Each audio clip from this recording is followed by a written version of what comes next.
Hi everyone, welcome back to Pyrexia of English. I am Mandeep Kaur, your IELTS mentor, and in today's video we'll be discussing about IELTS reading. Yes, reading module is something that most of you are struggling with, so I thought why not make a video on this module. So in this video I'll share the most common mistakes that students end up making in the reading section, especially the academic students. It's not that GT people don't have a problem or difficulty with reading, but over the years I have observed that they somehow manage to get their desired band score. Maybe their language proficiency is better, or they have a good exposure or vocabulary range or whatsoever, because most of them are graduates, postgraduates, so they have quite a good capability of managing or handling the reading part and they get away with that. Fine, but most of the academic students or academic people face difficulty in getting their desired band score, and reading module is the greatest fear of the academic people. Fine, so this is why in today's video I'll be sharing with you 9 most common mistakes, actually not mistakes but the sources from where the errors may arise. Fine, so if you have the awareness about these sources, if you know from where or where the possibility of making error is more, if you keep in mind or if you pay attention towards that, then definitely you can avoid making those mistakes. And it's always good to learn from others' mistakes rather than committing them yourself. So please pay attention towards all these points so that you don't make these mistakes yourself from the next time whenever you are attempting a reading section. Fine, so in today's video 9 common sources of errors or 9 common mistakes we are going to discuss about. So please watch the video till the end, because each and every point is very important in order to get a band hike in your reading. And I assure you this, I guarantee you this, that you will definitely get a band hike if you follow or pay attention towards all these points. Fine, because ignorance is the major reason why people end up making these kind of mistakes or errors. Fine. So before diving into the video, if you are new on this channel, do not forget to subscribe the channel and hit the bell icon, and also press the thumbs up because it motivates me to make videos for you.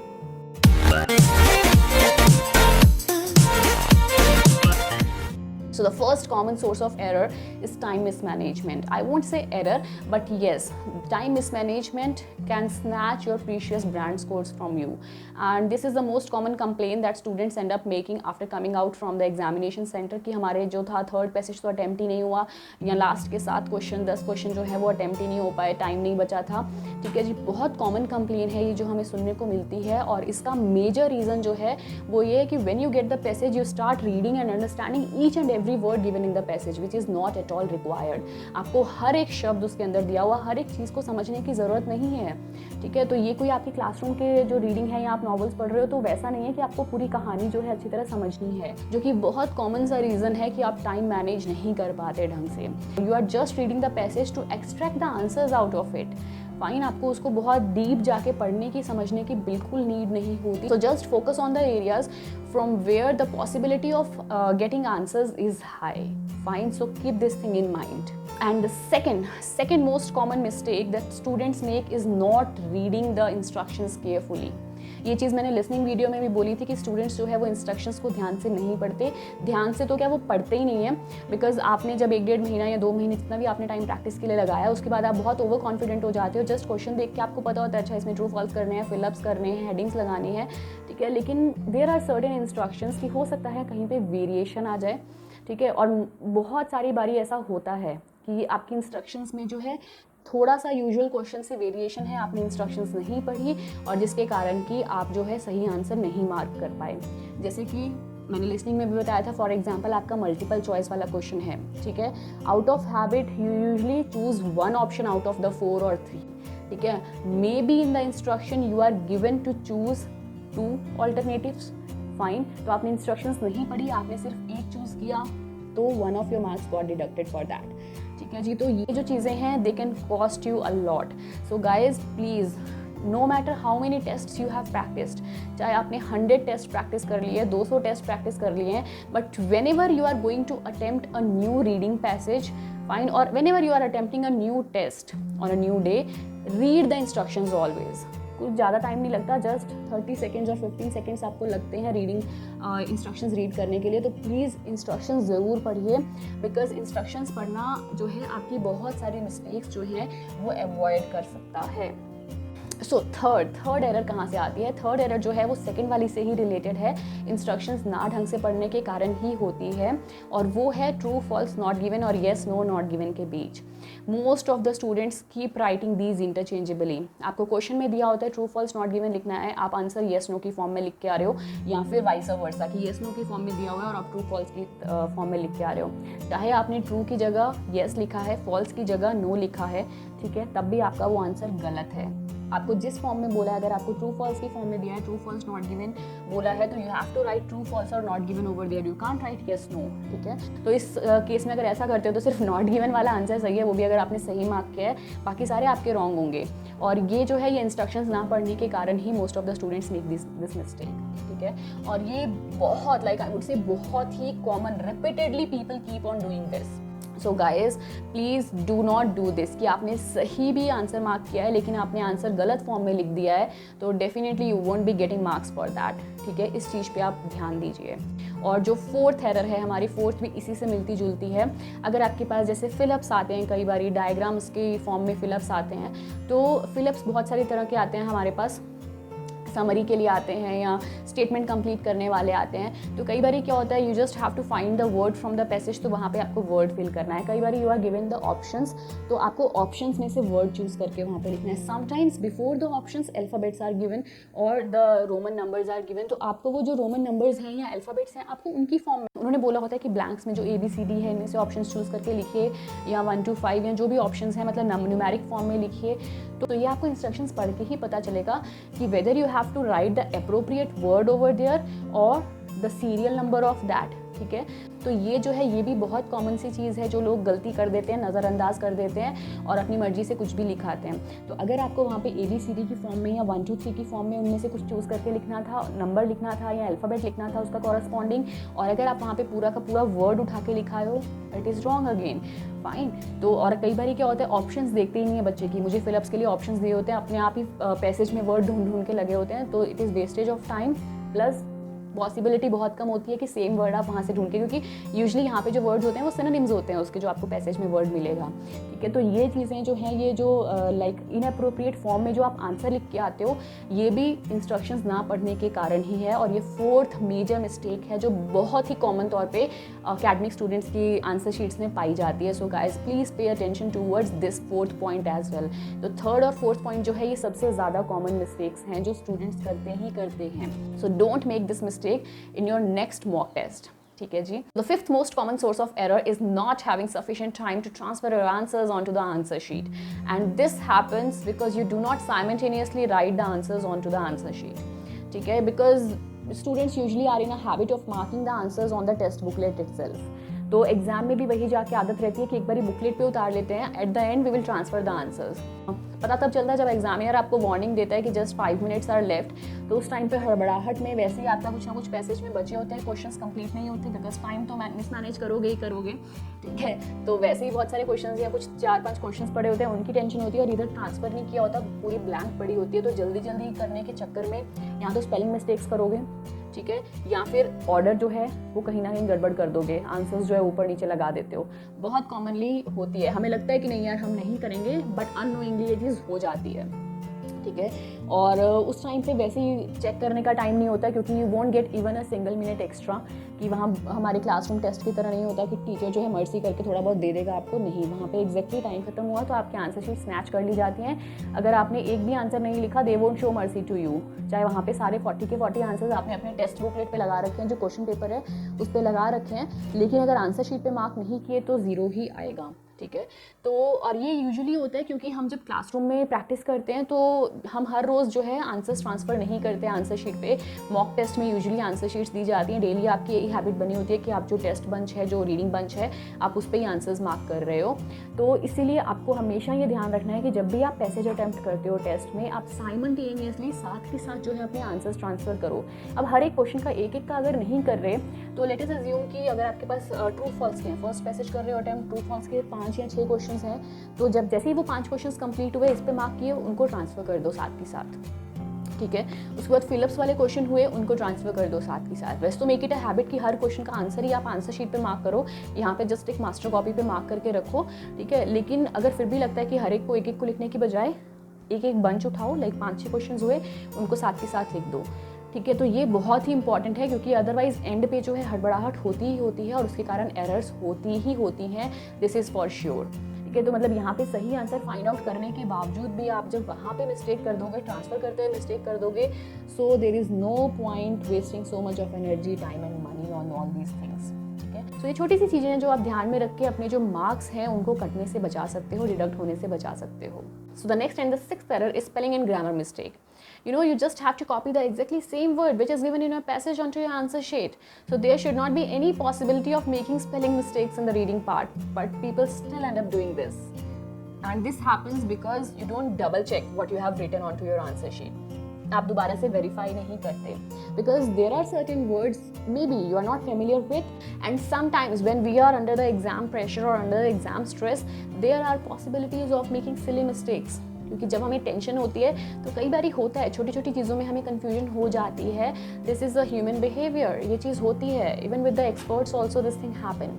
So it's always good to double check what you have copied on to your answer sheet. हमेशा जब भी आप spellings लिख रहे हो, जब भी आप वर्ड कॉपी कर रहे हो, आप एक बार उसको एश्योर कर लो whether you have copied exactly the same spellings or not. So along with the spellings come the grammar mistakes as well. So grammar mistakes जो होती हैं वो यूजुअली होती है कि आपने आर्टिकल नहीं लगाया, आपने हेल्पिंग वर्ब नहीं लगाया, आपने सिंगुलर प्लूरल का ध्यान नहीं रखा वहाँ पे. और ये चीज़ें जो होती हैं यूजुअली फिलअप्स में ही आती हैं आपके लिए. फिलअप्स में या फिर जब आपको 1, 2, 3 वर्ड के डायरेक्ट आंसर्स देने होते हैं, शॉर्ट आंसर्स जो देने होते हैं, ये उन दोनों में फिलअप्स में और शॉर्ट आंसर्स में इस चीज़ की पॉसिबिलिटी होती है मिस्टेक होने की. तो यूजुअली ये चीज़ें उनको बहुत ज़्यादा करती हैं जो एम कर रहे हैं 8 और 9 बैंड्स के लिए.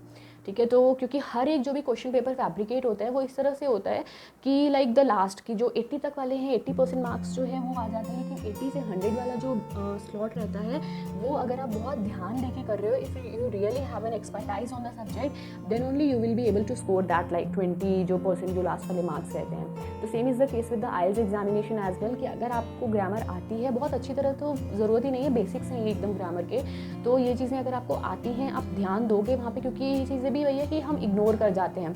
हमने रीडिंग पैसेज पढ़ा, हमने फिलअप पढ़ा या क्वेश्चन पढ़ा, हमें सिर्फ वो डायरेक्टली वर्ड मिल गया, वहाँ से हमने उठाया और लिख दिया.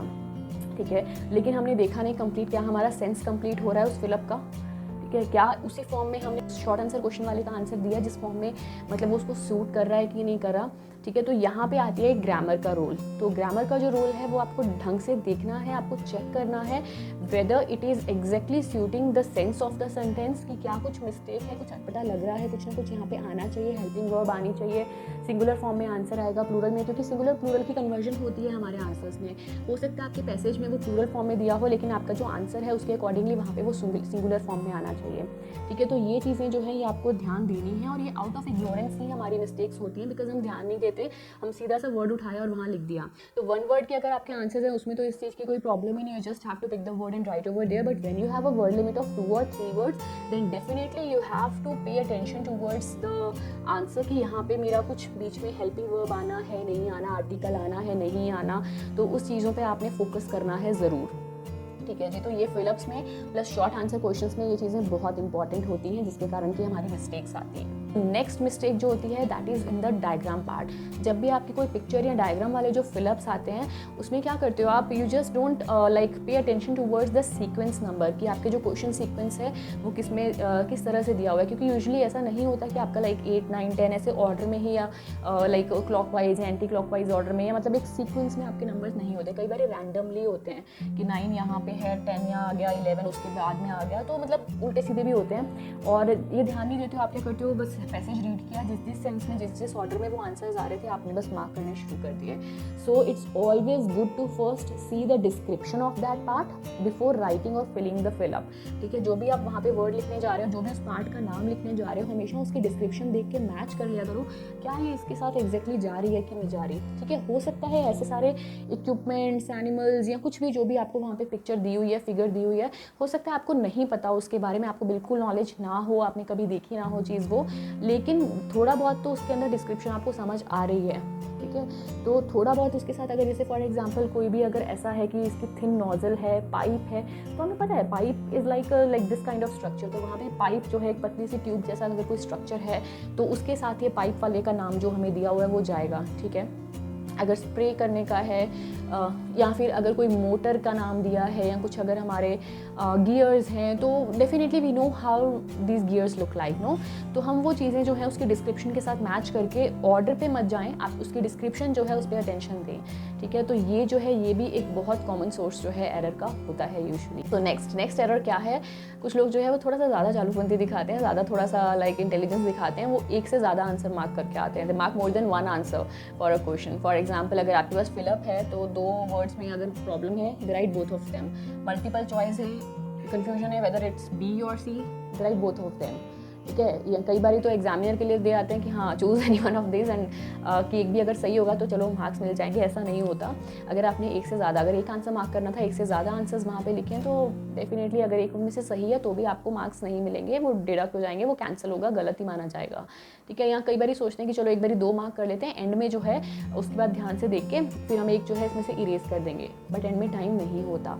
तो इसीलिए जब आप पहले फर्स्ट टाइम पे कर रहे हो उसी टाइम पे अपना आंसर जो है श्योर होकर चलिए। वहाँ पे आंसर शीट में कभी भी आप डबल आंसर्स ना मार्क करिए, हमेशा एक सिंगल आंसर ही राइट कीजिए, ठीक है जी। क्योंकि एंड में यूजुअली होएगा ही ऐसा कि आप वो एक जो आंसर आपने सोचा था मैं मिटा दूंगा, दूसरा वाला रहने दूंगा, वो आप भूल जाओगे, वो नहीं मिटाओगे, ठीक है। तो कभी भी आप जितने आंसर्स आपको पूछे गए हैं, बोला गया है, जो भी इंस्ट्रक्शंस हैं, उससे एक्स्ट्रा आंसर्स वहाँ पे मार्क मत कीजिए। So the last thing is adopting same strategy और approach to mark answers to all the question types, ठीक है। हर क्वेश्चन टाइप जो है वो डिफरेंट होता है, उसकी स्ट्रैटेजीज, उसकी अप्रोच जो है डिफरेंट होती है, हम सेम तरह से उसके आंसर्स फाइंड आउट करने की कोशिश नहीं कर सकते।